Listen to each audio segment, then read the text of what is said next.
almost doing like a refresh or reintroduction to us this episode, just because it is the first episode back.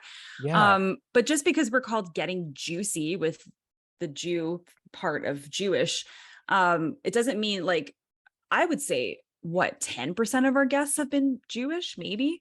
Yeah, I would say that's a decent amount. We've had about 100 over 100 episodes with just you and I doing Last Sip, and then with other guests, and some have been repeat guests. We've had about, this will be episode 99 once it comes out.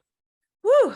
So we're almost at that 100 mark threshold, plus more if it's just us, which is great. And also, I do want to mention, obviously, we've been talking about this on our Instagram for those that follow.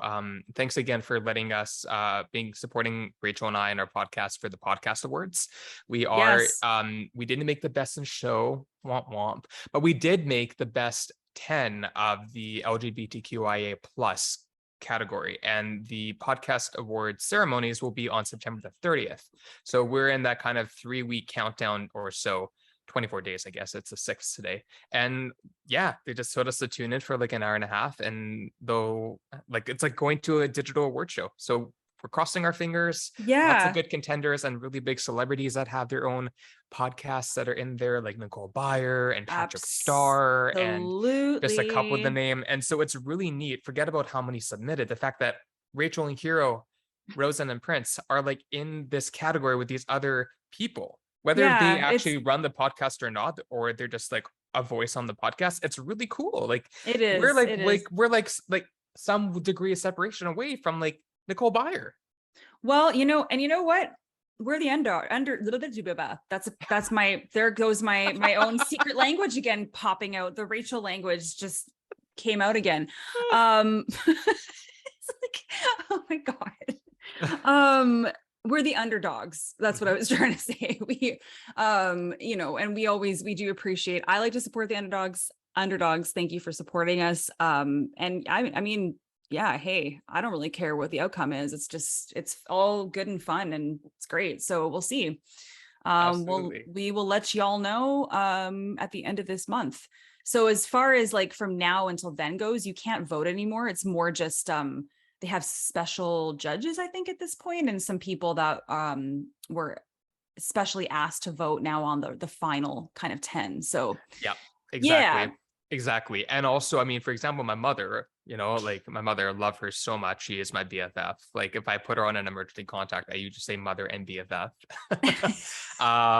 And so she was selected to vote for us, because I know they would send it out to select voters. And apparently, I think 20,000 people voted, or 20,000 people listened, perhaps, which is really great. So that's a lot. Yeah, actually. I mean, and to all the podcasts that are in like the that were there, I don't know about ours, but like in general. So she is one, I guess, of 20,000 people, perhaps, maybe, that were able to select one. You had these 20,000 people. If that's how many people got asked to vote for the next round, they would have to pick their top podcasts from each category that was nominated. So if there's 15 categories, each voter would actually have to select one from each. Yeah. That's incredible. Like, I know. It's incredible. Well, and sorry, you were saying that there was 20,000 that they chose specially to vote. I think or was it 20,000 initially were actually voted? Because that's a lot. But maybe you're right. Maybe you're right. It could be either. I mean, just based on the way that it was read. That's true. Maybe who knows? Maybe it was like 10% of that. Maybe 2,000 people voted. Who knows? It's a select amount of people, though. I think you might be right. Actually, it's pretty. I mean, they're pretty. I think these awards have been going on for over a decade, which is incredible as well. Yeah, 17 years. Yeah, so there you go. Speaking of years, happy 2-year. Yes, almost 2 years of us doing this shtick. I know, and you know what I love is that this is so nerdy, but our first podcast was on September 20th, 2020, and I love the fact that it's like, if it's like, I didn't remember that. That's great. Like, so if it's like 9/20, if you take out like this, if you take out the year, like month date 9/20, it's like all we're missing is the one and the one and another O to be the zip code of Beverly Hills. Oh wow. Oh wow. Okay, and you know what? This is what we do with this show. I'm gonna get on a tangent now, about Beverly Hills 90210. So I think either one of the creator, maybe it's one of the creators of that show, and now I forget his name. I think it's Darren something. He also was one of the creators. Again, gosh, Rachel, I've like a there's something like a devil inside of me or something that wants to get out. Okay, so he was also the creator of Sex and the City, and also was the creator of the new show Uncoupled, which I know you watched as well. So Darren Star did 90210? Yeah, okay, so it's Darren Star. Okay, that's, I couldn't recall. Yeah, in Melrose Place. Do you mean the original or the modernized version that came out No. in the last decade? No. The original. Yeah, because Whoa, I didn't know that. He's 61.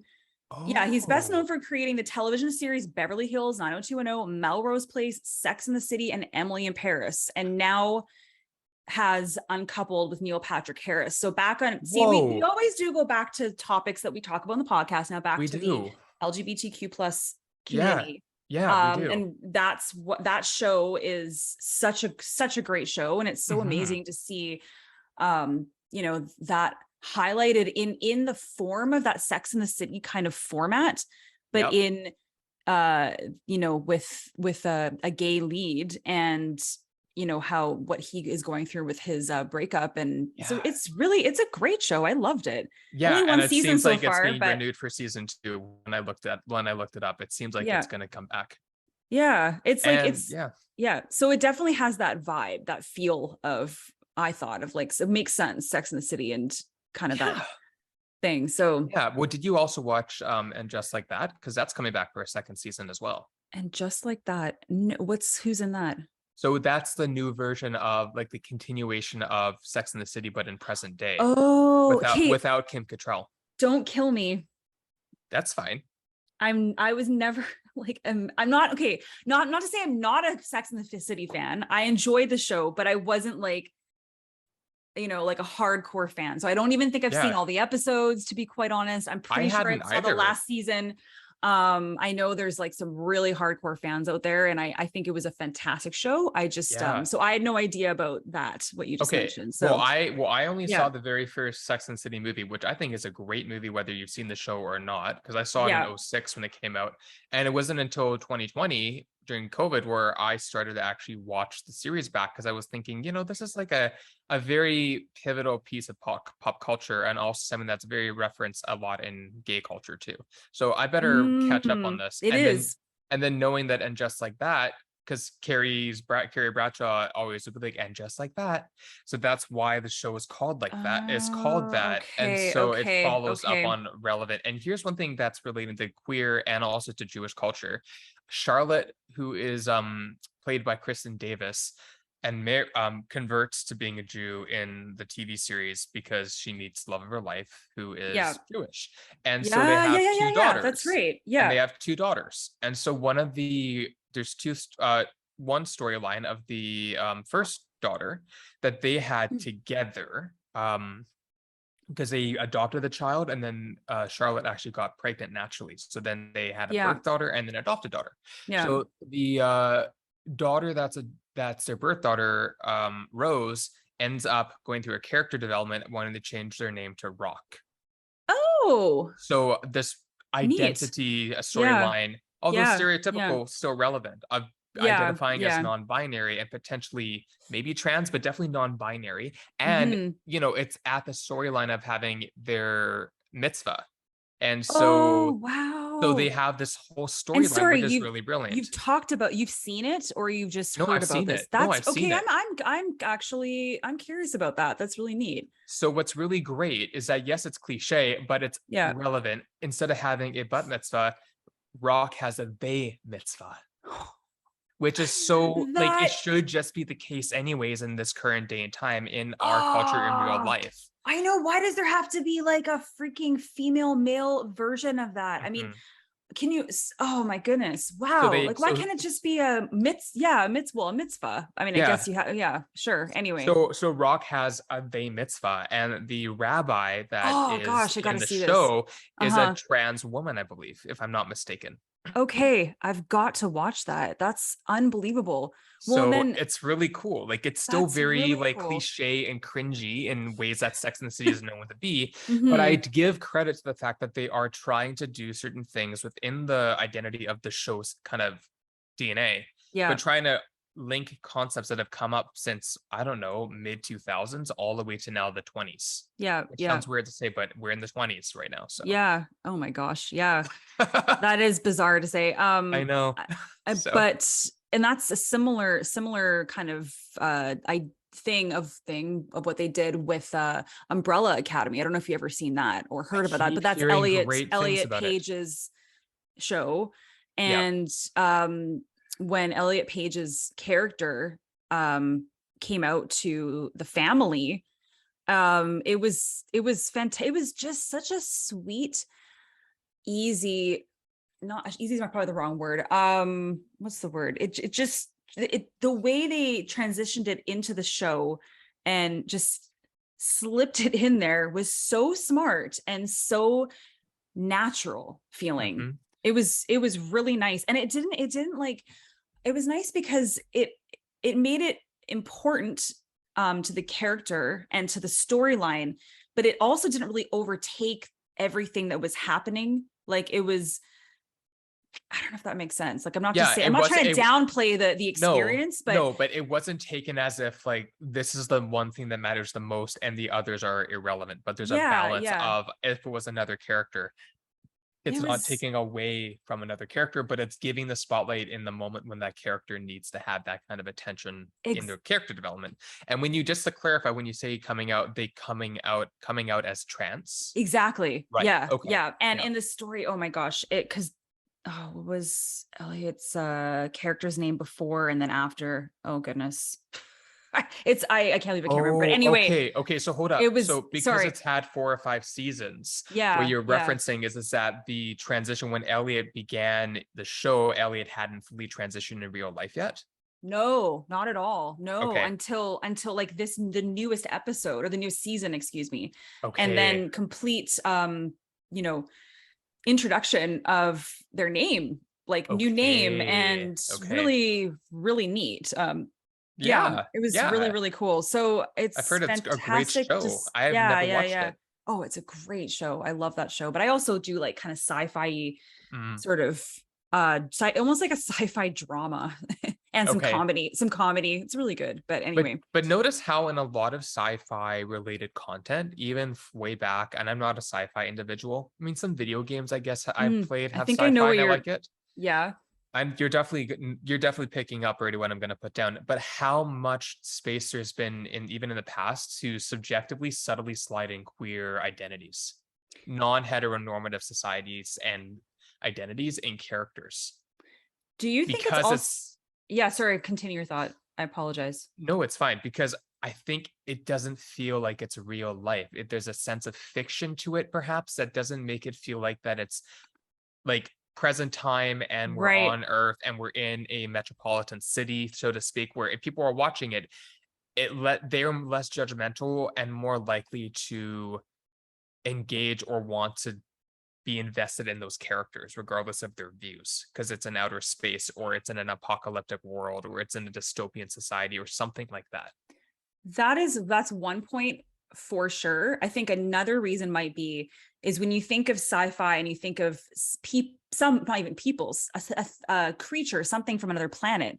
Typically, they're sort of androgynous. Mhm. An alien, when you think of an alien, you don't really give it a gender, Nope, that's right? true. Usually if there's no gender actually, and typically like even in the old school like sci-fi, if you imagine like that old school green alien, like there's no Mhm. genitalia, Yeah, that's true. right? There's Yeah. no, they don't reference anything. Usually they don't really necessarily show anything like that. And then it also goes to your point of it just being Yeah, like almost any it's anything almost can happen. It's so fictional. It's yeah, exactly what you said as well. But I also Yeah. think it has to do with that kind of idea of what space might be like, what another, life form might be like, Yeah. is we really just don't know. So it's everybody's interpretation, but mostly it has been, pretty non-binary, really. It's been non-binary, and Yeah. it's also, again, to further that in another way of putting it in the words, it's more culturally acceptable Yeah, in that genre, I in guess. the Maybe. I genre mean, specifically, in terms of, because I mean, again, yeah. think about this too, though. Again, if you think about special effects makeup or CGI within human act, like regular Mhm. humans acting, uh, again, it's that feeling that it's not, you're not looking at it as it being real life. You're looking at it in a fictional format. But So but then you could say that about any film, like anything that's not nonfiction. okay, So that's I don't true. know. I don't So really maybe know. Yeah. it's not the fiction and nonfiction, but Yeah. certainly in terms of it being in a certain society, being in that kind of world, as you're Yeah. saying, like, Very imaginary because it's yeah, not based necessarily on what we have seen, exactly. what we know to be the absolute truth, or Yeah, as much as we can with what we know in this life, exactly. being on this Exactly. planet, right? So So interesting. interesting. That is really interesting. How did we get here? Oh my gosh. Not me, not as existentially kind of like that's Well, another, yeah, how did we get back to no, school. yeah. But yeah, how did we get to this topic? That's funny. Gosh, we're so good. We're so good at this, just kind of shooting the shit and letting it go where it may. I know, it's Um, crazy.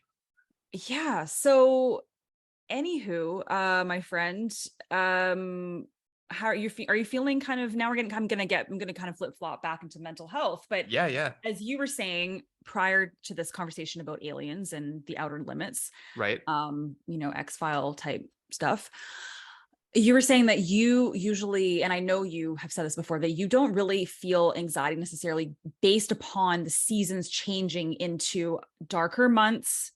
And I know we're talking about weather again. I'm Oh sorry. no, but it's more than just But it is more complaining. than that. It's It's, related to mental health. yeah. So I guess my question for you is, what do you do? Actually, and this could be good tips for people. Do you do anything differently as you head into fall, winter, and darker months and less light during the day? Like, is there anything for your mental health that you do, or does it not really affect you as much as maybe some other people? No, it does affect me for sure. Yeah. Well, I mean, again, I'm referenced this a little bit in the podcast. Like, I've redecorated my home, Yeah. and I kind of been making that a priority of mine that I wanted and finally bit into once I decided to come back from Toronto, November last year, and slowly and surely, like, updating a piece of furniture, a piece of decor, and most importantly, lighting, because the Mhm. lights in my apartment, half of them were not working because I didn't make it a priority. And since over the last 10 years I've been here, Mhm. LED and brighter light technology has really come up, even having these nano leaves here because of the Mhm. color they give off. But now, because of how many I have up, there's secondary lighting system too, and I can just make them white LED or warm light if I don't want the colors on. So that is something that I've made a big difference with in preparation for Lighting. the future, is Yeah. lighting. Yeah. Lighting, That's because a yeah, my that's place a gets really great, dark. My place gets really great. dark when the sun goes down, and my walls are this kind of mid-gray, which is beautiful, but it's not like they're bright. So I added a lot more light, a lot more color. Mm. I also what did I do? I even in my bathroom, for example, I added another pot light in my bathroom Uh-huh. because there's two above the vanity, but nothing else, and then one little one in the shower. So even when I go into the bathroom, if I'm having a shower, if I'm brushing my teeth, the light can be a lot brighter. So I think that's Mm. the main takeaway, is that how can I make my place brighter so when it feels dark and it feels closed in, so it doesn't feel like I am closed in. Another Mhm. tip that I also do, and it's kind of convenient, that I oddly enough have started working in jobs through the pandemic, that I'm actually indoors when it gets really dark out. Mm. It's really healthy for me to be indoors when it's light, or sorry, when it's dark out, depending what I'm doing, because if I was working a retail store until 8, it's light inside. So Right. even if I'm working during the sunlight, if I have natural daylight from the windows and it's light inside and I go out and it's dark, at least I feel like it's not just darkness for so many hours that I'm in darkness. Does that make sense? Yeah, it does. It does. Because it's not I an thought, office setting where you're in a cubicle, let's say, and you don't have any daylight yeah. and you're in and you're out and it's dark, Oh my God. right? Yeah, I've been there. That's that was the worst for me. Yeah, I do get that. I thought you were also going to say because you still like you'll go for walks, you'll get outside and get fresh air. It doesn't Right. matter what the weather's like, and you're really good about like you'll go kilometers and kilometers, sorry, miles and miles, whatever you Yeah, go I by, will. measurement you go by. But you will, yeah, True. you'll go for really long walks and kind of just force yourself, I feel like, to get out if it's raining, if it's snowing, if you just, wear the right gear, right? Yeah. No, yeah, I definitely, you're right. And because Yeah. we live in a, well, I live in a part of BC that is not super heavy in snowfall, heavy in rainfall. Uh, Now that I have even better clothing and stuff to wear to Hmm. protect, and I know that it's not a cold province, but if this is what you're used to, and my body heat doesn't really, Sorry, I have to and interrupt. in It Vancouver, is a it's cold not. province. But You in said Vancouver, it's yeah, not. but you just said I know it's not a cold province. Oh, It is a sorry. cold province. I'll clarify. In Vancouver, specifically Yeah. Vancouver proper, in downtown or the west side, it's not as cold as most No, cities would be considered, especially in no, for Canada. Canada. Yeah. For Canada. So even though it might get to like 5 degrees or -5, and it's rare for it to get below -5 in my experience in the city, Hmm. I still somehow feel really cold. So I also like to have layer. I like the It's with the clothing, and people know that I'm a dampness. shopaholic. I like to have the ability to bundle up as much as I want, as opposed to in the summer, you feel like you can't because Mm-hmm. you will be too overheated inside or outside if you don't have proper air conditioning. So, what I like in the fall and the winter, especially, is feeling cozy, and cozy in Right. terms of the fabrics of clothing I'm wearing, that it feels sensitive on my skin. And also, I mean, one thing that I'm also um open to talking about, and I know I haven't mentioned this yet, and we can have another episode about this because I know I want to. We talk a lot about mental health and learning disabilities, and I've been open about having nonverbal learning disabilities, which is an umbrella of certain nonverbal, therefore social or dexterity oriented visual spatial conditions that are kind of dampered in a lot of ways, or in other ways heightened, and Hmm. make it different for those that are neurotypical, i.e., not living with a specific mental health condition or challenge. And I was doing some research over the summer because I had a lot of things come up that helped me understand what I was feeling, and noticed patterns that kept coming up that I couldn't understand why they kept coming up the way they did. And so I went on Instagram. I started looking at how to finding other people that were neurodivergent, whether Hmm. hashtag neurodiversity or hashtag NVLD. And what came up was a lot of posts from people who were neurodivergent, ADHD, ADD, anxiety. Hmm. But a lot of those posts actually were tagged under autism. Mm.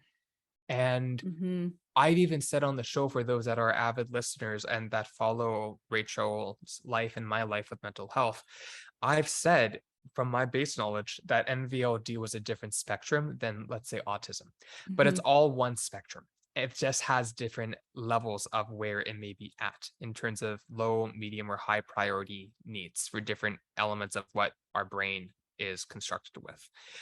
When I looked at a lot of the things that I saw in NVLD, those ring true. But the things that were continuing to come up don't fall under the profile of that specific kind of Hmm. identity. Hmm. So when I was able to, even though I am going to go get a proper assessment for autism spectrum disorder as an adult assessment, it might take me a year and a half because that's how long it takes to get those specialized assessments from Hmm. people that are specifically trained and are also autistic themselves to know what they are looking for in autism awareness. Yeah.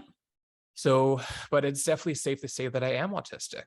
Who cares in terms of like what amount or how little or how many, but I know I am. And so, in terms of coming back to your question about whether and what am I planning to do to transition and take care of myself, now that I can understand what my sensitivities are, my burnout might be, my meltdowns might look like, my shutdowns might feel like, I'm going to be very, very aware of my sensory overload, of my Mm, social interactions, and balancing that with enough solitude for my own privacy, and not feel the need to be around other energy to feel lifted, even if I might want it, knowing I actually need to be alone, even though I actually am craving connection with other people. I mhm, actually need to be on my own.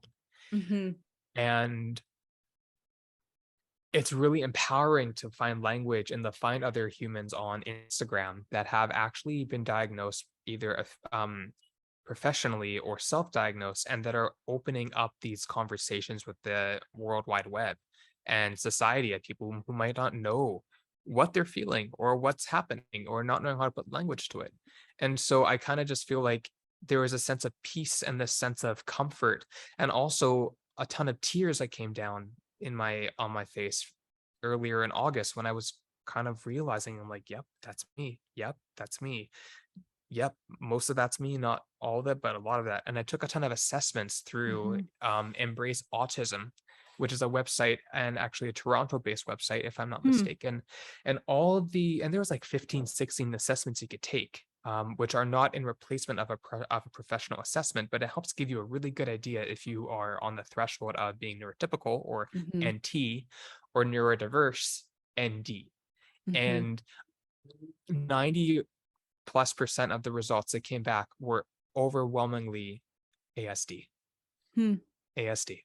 There were some things about me that were definitely higher on the neurotypical side, but not nearly enough to even tip the scale to neutralize it or to be in favor of being neurotypical. Well, thank you for sharing all that. First of all, I know I've already been I know Hero's already confided in me and talked about this off of our podcast. So I am also aware of his journey thus far over the summer, and just kind of some of the realizations he came to. Um, but I think it's really important that we do have those resources, like you mentioned, that are, yeah, okay, they don't take the place of an actual professional, right? Mhm. But when also what you were mentioning is that the professionals, in order to get, and we've actually heard this from a couple of our guests, and one of them in particular is Margot. Um, Yep. and they were saying how to get assessed is bloody expensive. It is expensive. It's about And 2250 or yeah, $2,500. so yeah, exactly. So that is expensive. Not everyone can afford that necessarily, right? So not to say that these might totally take the place of talking to a professional or getting assessed in that way, but I'm at least those are available. So at least, if you do, you are able to self-assess. I guess such as Hero, you can, get a bit more clarity, and then therefore then make the decision. Perhaps it's great that those things are out there. Like, okay, maybe now I do want to actually like save up the money to get properly assessed, perhaps. But God, like yeah, I can't wait for the day for anything to do with mental health actually get subsidized by the government somehow, in some way, shape, or form. Because I even know that, not to take the light away from your specific um journey right now, but even just to talk blanket mental health, counseling, you know, therapists, those kinds of things. I mean, in order to get therapy that's subsidized, you have to get, like, I remember this was years ago though. I don't know if it's changed much, but you have to be on a wait list for quite a long time. Yep. And it's not, and it's, people that need help like right away. Yeah, okay, there are some fantastic resources with, suicide prevention hotlines and those things, but at that point it's like that's gotten, like, I've not necessarily been in that darkness or black hole, but I've come pretty close to the point where it's like, if I didn't have my therapist that I already have to call right away, like, it just sucks that it has to be, those resources are for like the last case scenario almost, if that makes sense, that Yeah. we have available. Yeah. It's not like, it's really unfortunate, even though our healthcare system in Canada, yes, it is loads better than in the US. And I always feel bad for friends of mine or people I know in the US that try to get, healthcare, whether it be mental health care or physical health care, whatever it is. But Mhm. still, I mean, it's almost, it still goes back to like, we're fixing, we're not doing preventative care still, we're still trying to fix something that's already like it's gotten to that point where gone to that point. it will take longer than to almost not reverse, but to help heal it or to help Yeah. take care of it, because it's already been so suppressed. Yeah, like the preventative care is so different than what, you know, our doctors and people do with just, you know, treating the symptoms that happen because of what has already been in motion, Yep. rather than preventative. So anyway, it's Agreed. yeah. And So, I do yeah. want to add before you continue, for those who Oh, are it's listening fine. to, for those who might be listening to this recording and maybe in a similar situation or maybe further along in their journey in terms of self-identification of their mental health, including learning disabilities, and whether that's under the ASD or something else. I just want to say, even though it might be very clear, you know, I'm just sharing from my experiences. I by no means I'm a professional. I am by no means of any source other than from information I've read from other sources that might have information about their experiences or that might be of medical doctors or backgrounds. But I definitely mentioned to Rachel offline that I definitely want to talk more about learning disabilities and mental health, especially in relation to my own journey, because I think that there is power in both Rachel's background with what she lives with mentally and then what I live with mentally. And then even, I mean, this sounds kind of, it's an odd comment to make, but, you know, I would be curious to look back at some of our previous recordings and dialogues we've had with another or other people that listen to our podcast and be like, oh yeah, that makes sense. Like certain things we might say or ways we might structure a thought or an expression or like a quirky behavioral trait that signifies just as part of who we are, right? And not identifying it to that, but the fact that there's a lot of overlap with that too. That's a really good point, because you know, over the years and having different therapists, and it's, you know, very, very much everybody that I've talked to is like, okay, we'll keep a journal or write this down. It's all about like, you know, writing things down. But how often do you go back and reread, you know, some of the either the takeaways or even some of the darkest moments you've had to be like, wow, I'm not there anymore. I've actually made some, you know, amazing improvements in my mental health, or I've, you know, found something that actually works for me. But we don't go back enough. So this is not just for you and I, but I think it's a nice kind of thing to perhaps preach. I don't know if you want to use that terminology, but just talk about, go back and reread some of your journal entries, you know, or my God, like, and it doesn't have to be, you know, even those darkest days, but some of the tools or things that you actually, I don't do that enough. I really don't. It's like, it's almost like, yeah, you like almost like set it and forget it. You say it and forget it. You write it and you forget it. And it's just, although, and now I'm playing devil's advocate to myself. I'm playing devil's advocate to myself. Apparently the devil was in me before with my voice. And now I'm playing the advocate to that devil. So I do believe in living in the present moment though, and not going backwards. So, I mean, there's a fine line, like, yeah, you do, but you just want to recognize, I think, the, just the improvements, the, you know, the growth that perhaps you've made more than anything. So I think that's, you know. Yeah, I think I want to piggyback on that. I think it's important to, and you did say this, it's important to acknowledge what's going on in the moment. And it's okay that we are not necessarily referring, Jesus. It's like, I was like referring and reflecting. Yeah. That's a heroism for you, hashtag heroism, but, or heroism. Interesting. Yeah, or hieroglyphics. It's like what I like to say instead of hieroglyphics.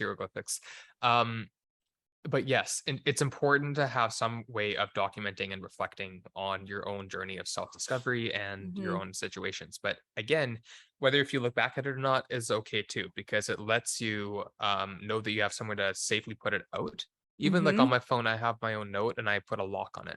Even if I might be the only one to use it, I set a passcode on it in case someone wants to snoop for some reason and I don't want them to potentially get into that part of my, you know, my cleansing or my own reflections. Right. Or it's just like for your, not even necessarily that, you know, someone's going to look at it, but it's just kind of like, you know, you've done it and now you've locked it away. Yeah. That's a great symbolism too. Yeah. Yeah. It's, you know, it's a digital diary. That's, and then if you want, you can look back at it for a reflection of where you were. And if not, then you can email it to yourself and archive it for a future memoir or writing a publication or whatever it might be, because I Mhm. definitely having lots of obsessive compulsive disorder tendencies and having a lot of PTSD in that too, which are definitely linked to anxiety and linked to autism or neurodiversity. They're all kind of jumbled in there, Mhm. not always um not always combined is what I'm trying to say. Sometimes they can Mm. have more or less or not some of or a lot of the other. It does just let you have a place to feel what you need to feel and to know that it's only you sharing it and that you can take the Exactly. time to type it. And for me, with my penmanship and my handwriting, my hand would cramp up if I wanted to write Oh, the amount that I'd want to type. And maybe yeah, yeah. there's intention with handwriting because you only want to write what you know you need to write. But with typing, you can really just go at it, just go at it. Yeah, it's I don't know true. what that word I don't was, know but either. I was like, you look like a like like a I was mad thinking, pianist or something, or I was like a thinking creepy almost like crawling. a cat that just got like scared shitless by a dog biting its ass or Yeah. something. Like, ah, like Oh wow. Biting its I don't know. ass. Damn, that sounds don't know if I'm really into Oh, that. and again, here we go. Yeah. Round So and around we go. Round and round we go. Yeah. Rach, what are your thoughts though? Like now that we are back recording, we're back with our faces and our I didn't have a uh, face apparently yesterday until now. We're and back with our faces. and had our couple months of a summer break. Like what do you see happening for your life in the next few months going into the holidays and for the podcast? Like what are your thoughts and what are your feels before we Oh wrap this up? gosh almighty. That's a well, I'm glad you say what do you feel like for your life just in the next few months because I can't think past like next week. So thank you Yeah, for saying that. I was afraid you're going to be like, what do you envision your life in the podcast? I know. I know. We're Period. kind of going in the like into like the third into the fourth quarter of the year, Yeah. kinda, Yeah. surprisingly, which is wild, but it's You where know, we're at. well, on a personal level, with my mental health, it's basically I always get pangs of anxiety and fear, dread is probably one of the best words to use for how I feel, like dread and for the fall, winter, because, I do tend to get really, really affected by it. We've talked about this before. I'm very affected by the weather. I'm very affected by the darkness, by the fact that I can't necessarily go and enjoy the warm lake and the sun. Because us Canadians, that's another thing. We do very much lack vitamin D. So, Mhm. what I want to do on that same kind of note of being outdoors, or just staying active, like last winter, I didn't do myself any service by not being as active with winter activities at all, and it did hit me really hard by January. I had a pretty big for a lack of better term breakdown. Wasn't good. I just didn't, again, preventative care, I did not have anything of the tools that I learned. I just kind of gave up. I was just like, fuck, I'm just, pandemic was still kind of lingering. It was just everything. I just didn't have the energy. So just before the weather changes, and I think that's what preventative, what we're talking about, like weather hasn't changed yet. And I'm anticipating it. It's coming. So I think that I want to get into a routine of things that maybe I would start to do in the fall, winter, but start them now. Mhm. So, Yep. for example, exercise wise, if you've never heard of pickleball, it's not just for old people. I swear, people, but it's bizarre. It's like, Gonna mention that. Yeah, are you yeah, gonna it's a start doing racket that? sport. I'm gonna start doing that. It'll be an inside thing. I want to start like, at least going just once a week, once every 2 weeks, but having a set day. I can't just say, yeah, I'm gonna start doing this. No, I need like, okay, this time on this week, I'm going to go and do this. And what's really awesome is that my partner, he actually was interested in it too. So it's cool. I think we both will be able to influence each other and motivate each other in that sense. So I'm lucky in that sense, not just me. Yeah. So that's one thing. But again, I have to get into these routines preventatively before. Mhm. That's my goal, is to do Right. these things before the weather does change. So yeah, I'm still enjoying like squeezing every drop of the summer and going for a paddle and going for a swim, but I also want to incorporate some of the other things before it's kind of like it hits me and I'm like, oh shit, and you Mhm. kind of like get shocked almost. So yeah, so that's kind of something that I do want to do for my mental health for sure.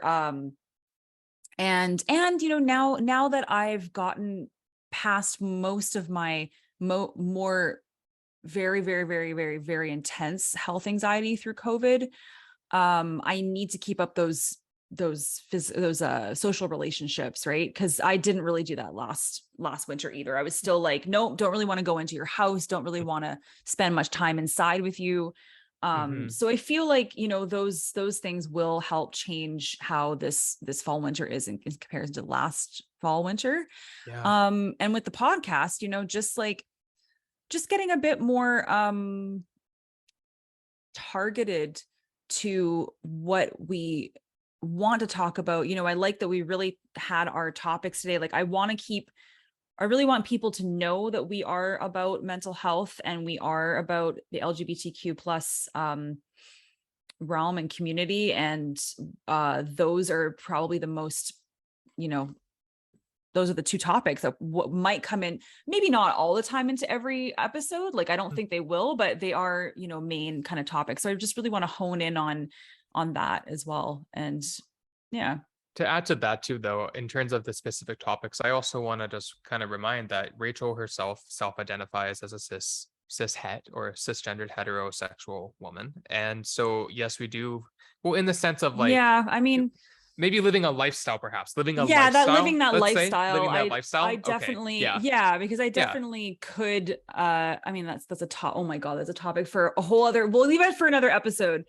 But yeah, anyway. I love humans. Yeah. My point being is that regardless of whatever of those and everything in between, it's in terms of the lifestyle and the lives we live, there's that contrast and stuff, which actually gives a great dynamic. So I also want to bring further awareness to Rachel that, well, thank you. Rachel also is more than just an ally. Like Rachel is such an integrated webbing of community in general, bringing humans together. So even though we do talk about mental health and LGBTQ awareness, and I might be of those two things specifically, that doesn't mean Rachel is not about not part of both of those things in her own lifestyle. And I think that's something that we haven't articulated in those types of ways. So I think it's just nice to have that acknowledgement that thank you. Yeah, we haven't really. No, and I think because some people, maybe some people like, well, Rachel isn't quote whatever, and it's like, well, actually, however Rachel may choose to identify, Rachel very much lives by in alignment of practices and principles that are match with lifestyle and culture of diversity, inclusion, and equity, of gender, of sexuality, of just humanity. So I think it's important to acknowledge that you said that really well. I couldn't have said that better myself. So thank you. No, honestly, thank you. Maybe I'll just take a soundbite of that and just replay it for myself. What you can do is that you put can that in my bio. No, make it in an extended text message alert. When you have your text go off, it just plays that Rachel is blah blah blah blah blah blah blah blah blah blah blah blah. I do really appreciate you saying that. So thank you. You're welcome. That's a good. I think that's a good place to end our conversation. Just you know, we've covered quite a lot. Hopefully we've provided some tidbits or tips, maybe perhaps for yourself as you head into the fall and winter, and hopefully you've learned a little bit more about us. And yeah, we just look forward to continuing to provide you with content. And if you ever have anything or even a topic or something that you really want us to discuss, or a guest, or, you know, whatever it is, feel free to reach out to us. Don't be shy. We get back to you really quickly. So whether that is on Instagram at getting_juicy, or whether that's by email, which is just gettingjuicy@gmail.com. We are just an email or an Instagram message away.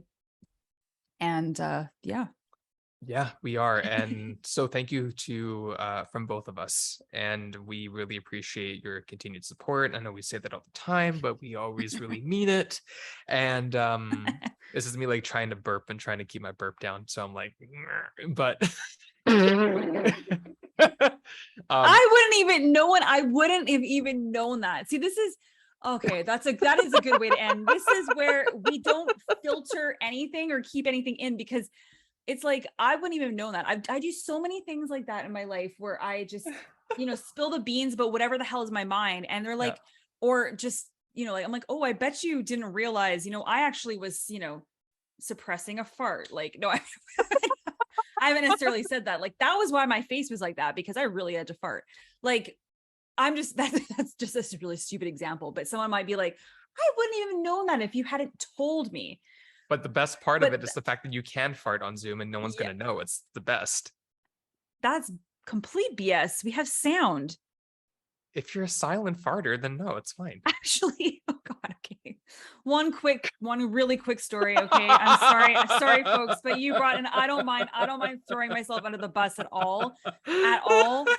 But this was okay, really, really quickly. I was on a Zoom style conversation meeting with my boss and a client of ours. I'm in digital advertising marketing. And so I know this client, he's super chill guy.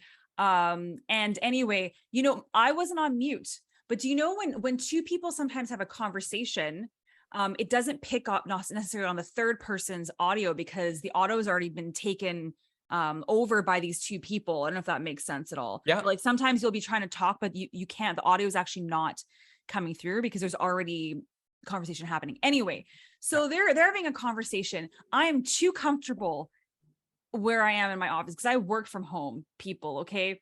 So I can fart whenever I want. No, I don't have anyone in the office with me, whatever.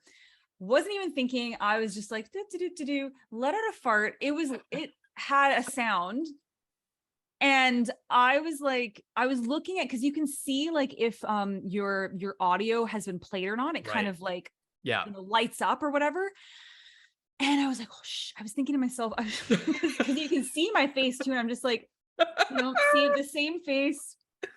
Didn't let anyone know, and realized, thank goodness that they didn't hear it because the audio was all over them. Wow. And didn't pick up on that fart at all, even though I was not on mute. So that is my story. I'm leaving that with you. If you're still working from home, people, or you do work from home, just don't get too comfortable. Okay. I mean, I think a lot of us did over the major COVID time, but that's my lesson for you. Okay. Yeah. Okay. I don't think there's anything more to say. Hiiro's gone silent. So I'll finish this conversation. Love to everybody. Peace, love, good night. Mwah.